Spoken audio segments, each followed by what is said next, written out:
Hi, everyone that's bothering to listen to this. I'm Pan, and this was a drawing done on Taehyung's birthday the other day.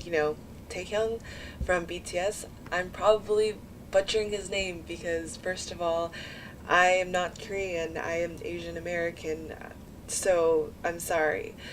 I hope you guys had a new year, like a wonderful New Year's. If you had any like New Year's traditions, tell me down below. For me personally, for New Year's, ever since 2015, I used to do this with Super Junior Prior Hand, but then I got really into BTS in 2015, and ever since then, I would always watch a BTS music video before the midnight strikes. And so I would end the year with BTS and start the year with BTS. Um, and I guess this is this is kind of a interlude to the whole video thing. Let's talk about K-pop and how massive this genre has gotten the past few years. To be honest, it still blows my mind how massive it's gotten, mainly because I was a fan of it way back when. I think I started doing the whole New Year's tradition back in 2010, 2011, and it's just, it's gotten so big, it's weird. Like before, I never imagined myself being able to watch like a Korean movie with subtitles in the movie theaters because I saw Burn the Stage 3 times because I'm that much of a super fan. I'm a little bit, and I was into K-pop before K-Con even existed. Every time I went to the movies to see the BTS movie, because again, I saw it 3 times, I would always talk to the girls while waiting for popcorn in the line. And I would always talk about how I remember seeing BTS's debut music video before it even hit 500,000 views, and how I'm in shock that they've become this popular. I remember back in the day when I first watched them, I couldn't really watch their first music videos because I saw them as these puppies trying to be hard, but they still looked like puppies. And I remember seeing Danger, and that was when I'm like, holy shit, shoot, that is an amazing dance. It, it blew me away because the dance was amazing, the choreography was amazing, and you can tell like how much work they had in that dance. But what made me sad was that typically back in the day, if they were from a small company, I didn't ever trust small companies because they always disbanded like the boy band within 3 years. And for me, for 3 years, that's when you're building your name. And then after the 3 year mark, that's when like they're really big and they're, the whole Sunbae name kind of thing. Oh my god, any Korean person listening to my pronunciation that is probably cringing. Um, so I was having a conversation with my cousin's boyfriend about the whole K-pop thing, and he was like, "Yo, it's weird that it's big because remember when K-pop used to be a solely Asian American thing, and it really was, because back in the early days of K-pop, it was kind of weird because I had some people constantly asking me, why do you want to be Korean? In which I I don't know. I never wanted to be Korean.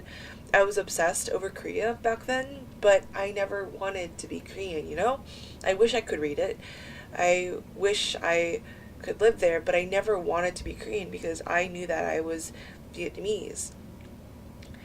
I'm sure if you were to look at my old social media back then, you would be cringing and be like, whoa, this is such a Korea boo. But I never wanted to be who I wasn't. I wanted to experience things that I couldn't experience, like living in a new country. Like, but that was also me when I was into anime. I would also be really annoyed because it would always be from the whitewashed Asians that would ask that from me. And I feel like any Asian really knows what a whitewashed Asian is.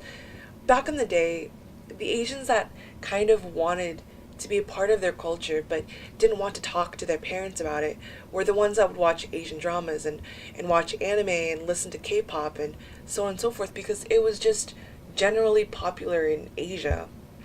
Super Junior Sorry was crazy popular in Southeast Asia.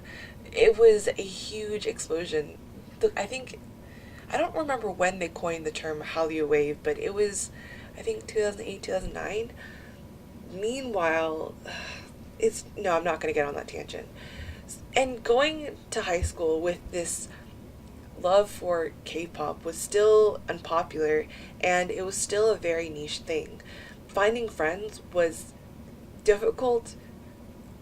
Finding people that had the same interest in K-pop for you was different, and typically that's why I had so many Asian friends back in high school, or Asian American friends back in high school, because they knew and they enjoyed being Asian. Like, we are going to be friends for life, okay? Nobody by the Wonder Girls, they were my somebodies. Wedding Dress by Taeyang, oof. I had a friend that the only song he could play on the piano was Wedding Dress, and it got annoying after a while, but he is still my friend today. Sorry, do not be sorry. You are going to be my best friend. Any sort of reference of Ring Ding Dong, friends. I mean, Taemin from Shiny, oof. Oof, that was, yes, good days. Most of my friends from high school, at least they liked K-pop. I was the only one that was like super obsessed with Super Junior. Most of them liked normal K-pop groups like DBSK or TVXQ, Big Bang, Shiny, Girls' Generation, so on and so forth. But I don't know. Now I'm just really jealous of all these young people, these people in the third generation K-pop people, because they didn't have to struggle with this genre as much as I did back in the day, when you couldn't even find Star King videos. You had to spell it ST at sign or, different symbols instead of all of it letters, because Korean companies would knock it down. Now Korean companies actually have a YouTube channel and upload it all with English subs. Does NBC upload with English subs? I don't know. I kind of lost interest in NBC after after Kyuhyun went to the military, because Kyuhyun was my bias in Super Junior. And also, you guys also get tour places in places other than LA and New York.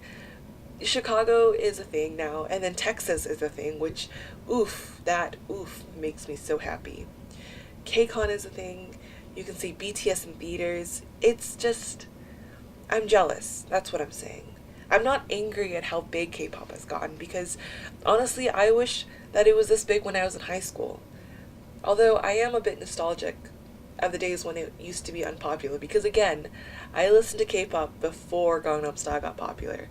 I watched Gangnam Style before it even hit 200,000 views, because I just really liked Psy from his song Right Now.